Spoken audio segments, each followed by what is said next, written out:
আজকে ক্লাসে একটা কোশ্চেন করা হয়েছিল যে নোশনের ওই বিষয়টা শেখায় দেওয়ার জন্য। তো যেহেতু খুব লাস্টের দিকে কেউ ধৈর্য ধরলেন না, এই জন্য লাস্টের মুহূর্তে শেখানোর কথা ছিল, কিন্তু এটা শেখানো হয় নাই। এই জন্য আমি এখন একটু ভিডিও রেকর্ডিং করে একটু এটা দেখিয়ে দিচ্ছি। নোশন বেসিক্যালি একটা ওয়েবসাইট, হ্যাঁ, notion.so লিখে যদি আপনি সার্চ দেন কখনো গুগলে এভাবে করে,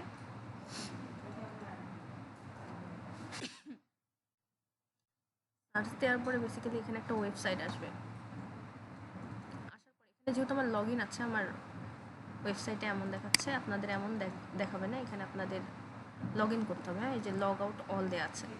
এখানে ক্রিয়েট ওয়ার্ক অ্যাকাউন্ট আছে, অ্যাড অ্যানাদার অ্যাকাউন্ট আছে। আমি এখানে ক্লিক করার পরে এখানে দেখেন আপনারাও সেম একটা জিমেল দিয়ে লগ ইন করার একটা অপশন পাবেন। তো আপনারা কী করবেন, একটা জিমেল দিয়ে লগ ইন করবেন।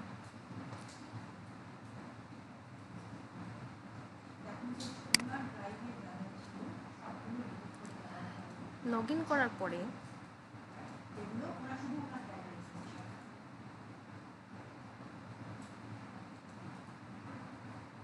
লগ ইন করার পরে এরকম কিছু অপশান আছে, দেখেন what kind of work do you do. আমি দিলাম যে আমি কী করি, আমি স্টুডেন্ট, যেহেতু আপনারা শিখতেছেন এখন। হোয়াট ইজ ইউর রোল, এখন আপনি কী দিতে পারেন, এখানে রোল কী দিতে পারেন। ফর মাইসেলফ, আমি নিজের জন্য ইউজ করতেছি। প্ল্যানিং কী করেন, সেটা হলো নলেজ বেস হতে পারে, ডকুমেন্টেশন হতে পারে, প্রজেক্ট, এগুলো সবই হতে পারে। ঠিক আছে, আমি দিয়ে দিলাম। দেওয়ার পরে কন্টিনিউতে ক্লিক করলাম।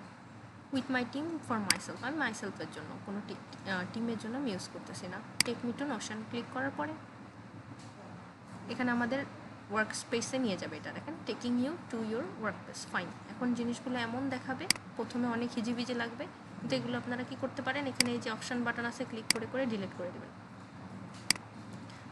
তাহলে জিনিসটা ফ্রেশ থাকবে। ওয়ার্ক স্পেসটা ফ্রেশ থাকলে সেক্ষেত্রে আমাদের কী লাভ? তাতে আমাদের লাভ হলো এটা, আমরা নতুন করে আমাদের পেজ ক্রিয়েট করবো আর আমাদের লেখালেখি করবো। মনে করেন এই যে অ্যাড পেজ আছে এখানে, এখন ডিলিট পার্মানেন্টলি করে দিলাম।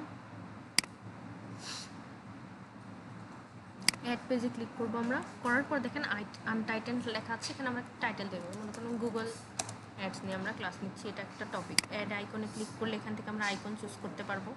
এখানে ক্লিক করার পর আলাদা আইকনও দেওয়া সম্ভব, এখান থেকে দেখতে পাচ্ছেন। নিচের দিকে ক্লিক করলে আমরা লেখালেখি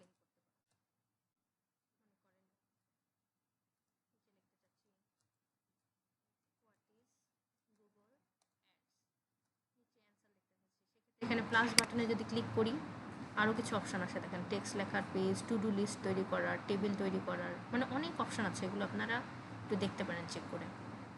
দিয়ে তারপর শেয়ার করার জন্য মনে করেন এখানে একটা লেখালেখি করছেন, অন্য একজনের সাথে শেয়ার করতে চাচ্ছি, সেক্ষেত্রে শেয়ার বাটনে ক্লিক করে শেয়ার টু ওয়েবে ক্লিক করার পরে এই যে কপি ওয়েব লিঙ্ক, এটা নিয়ে অন্য কাউকে পাঠিয়ে দিলে তারা এটা অ্যাক্সেস করতে পারবে।